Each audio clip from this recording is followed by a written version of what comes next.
பரோட்டாக்கு சால்னா கம கமன்னு செய்யலாம். இந்த சால்னா பரோட்டாவுக்கு மட்டும் இல்லை, இட்லி, தோசை, சப்பாத்திக்கும் நல்லாயிருக்கும். வாங்க எப்படி செய்கிறதுன்னு பார்க்கலாம். நான் இங்கே குக்கரில் 2 டேபிள் ஸ்பூன் கடலெண்ணெய் சேர்த்துருக்கேன்.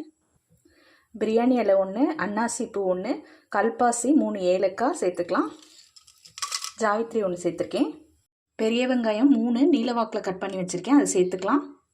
வெங்காயம் நல்லா வதங்கிடுச்சு. இஞ்சி பூண்டு விழுது 1 டீஸ்பூன். தக்காளி 2 கட் பண்ணி வச்சுருக்கேன், அதையும் சேர்த்துக்கலாம். 2 பச்சை மிளகாய், 1/2 டீஸ்பூன் மஞ்சள்தூள், 1/2 டீஸ்பூன் மிளகாத்தூள், மல்லித்தூள் 1 டீஸ்பூன், உப்பு 1 டீஸ்பூன், கொத்தமல்லி புதினா 1 கைப்பிடி அளவு சேர்த்துருக்கேன். 5 நிமிஷம் இந்த மாதிரி நல்லா வதக்கி விடுங்க. தண்ணி 1 கிளாஸ் சேர்த்துக்கலாம். தேங்காய் துருவுனது மிக்சி ஜாரில் வச்சுருக்கேன், ஒரு சின்ன கப் அளவு அரைச்சிக்கலாம். நம்ம இது கூட 1/2 டீஸ்பூன் சோம்பு, 1/2 டீஸ்பூன் ஜீரகம், 1/2 டீஸ்பூன் மிளகு, 2 பட்டை, 3 கிராம்பு எடுத்திருக்கேன், அதையும் சேர்த்து அரைச்சிக்கலாம். குறகரப்பாக அரைச்சி எடுத்துக்கலாம். நம்ம தேங்காய் அரைச்ச விழுதை இதில் சேர்த்துக்கலாம்.